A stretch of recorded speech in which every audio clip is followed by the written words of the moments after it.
Welcome to மாயா பஜார். இன்றைக்கு நாம் பார்க்கும் ரெசிபி இடியாப்பம் தேங்காய்பால். தேங்காய் பாலுக்கு ஒரு மூடி தேங்காயை மிக்சியில் போட்டிருக்கேன். இதை முதல் ட்ரையாக அரைச்சிட்டு 1/4 டம்ளர் தண்ணி ஊற்றி ஃபைன் பேஸ்ட்டாக அரைச்சிக்குவோம். நல்லா ஃபைன் பேஸ்ட்டாக அரைச்சாச்சு. பாத்திரத்தில் ஊற்றி வார்ம் வாட்டரை 3/4 டம்ளர் ஊற்றுவோம். ரொம்ப கொதிக்கக்கூடாது, வெது வெதுப்பாக இருக்கணும். ஒரு நிமிஷம் விட்டுட்டு ஃபில்டர் பண்ணிடுவோம். டபுள் லேயர் இருக்கிற வடியில் ஃபில்டர் பண்ணணும். கையில் எடுத்தால் தான் எல்லா பாலும் கம்ப்ளீட்டாக நமக்கு கிடைக்கும். ஏலக்காய் 1 போட்டால் போதும். வெல்லம் 2 டேபிள் ஸ்பூன் ஊற்றுறேன். லேசாக ஹீட் பண்ணிக்கணும். பாலை ரொம்ப கொதிக்க விட்டால் பிரிஞ்சிடும். ஒரு நிமிஷம் வச்சா போதும். பாலை லேசாக சூடு பண்ணியிருக்கேன்.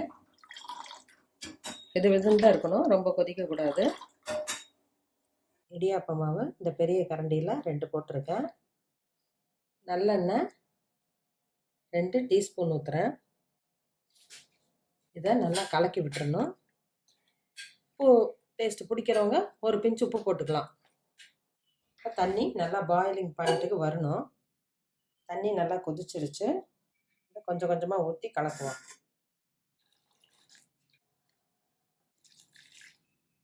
மாவு பச்சரிசி 4 கப்பு, 800 கிராம், 200 கிராம் புழுங்கல் அரிசி ரெண்டையும் நல்லா கழுவி ஊற வச்சுட்டு ஈர அரிசியை அரைக்கிற மிஷினில் அரைச்சி அந்த மாவை நல்லா வறுத்து சலிச்சு வச்சுக்கிட்டா அப்படி நமக்கு மாவு கிடைக்கும். வறுத்து வச்சுக்கிட்டா நமக்கு கெட்டும் போகாது, சாஃப்டாகவும் இருக்கும்.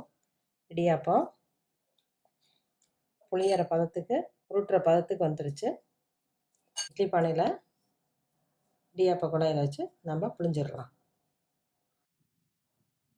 இடியாப்ப குழாயில் போட்டுடலாம். நூலாட்ட விடாமல் வரணும். அப்போதான் சரியான பதம். இதே போல் எல்லாத்தையும் புளிஞ்சுக்குவோம். இடியாப்பம் ரெடி ஆயிடுச்சு. இட்லி பானை தண்ணி காயுது. இதில் வச்சு 5 நிமிஷம் ஹை ஃப்ளேமில் வேகட்டும். 5 நிமிஷம் ஆயிடுச்சு. ஒட்டாமல் இருக்கு, எடுத்துருவோம். குழந்தைகளுக்கு உருக்கின நெய்யோட நாட்டு சர்க்கரை வெல்லம் போட்டு கொடுக்கலாம். வெள்ளை சர்க்கரையும் நல்லாயிருக்கும். தேங்காய்பால் பெஸ்ட்டாக இருக்கும். காரமாக வேணுங்கிறவங்களுக்கு தக்காளி குழம்பு, ஒயிட் கிரேவி, எண்ணெய் கிரேவி எல்லாமே கலந்து சாப்பிட்லாம். நல்லா சாஃப்டாக இருக்குது, நல்லா வெந்திருக்கு, தனித்தனியாக தெரியுது. குழந்தைங்க ரொம்ப விரும்பி சாப்பிடுவாங்க. இடியாப்பம் தேங்காய்பால் ரெடி ஆயிடுச்சு. இந்த குழந்தைகள்லேருந்து எல்லாத்துக்கும் பிடித்தமான உணவு. செஞ்சு பாருங்கள், சாப்பிட்டு பாருங்கள். தேங்க்யூ.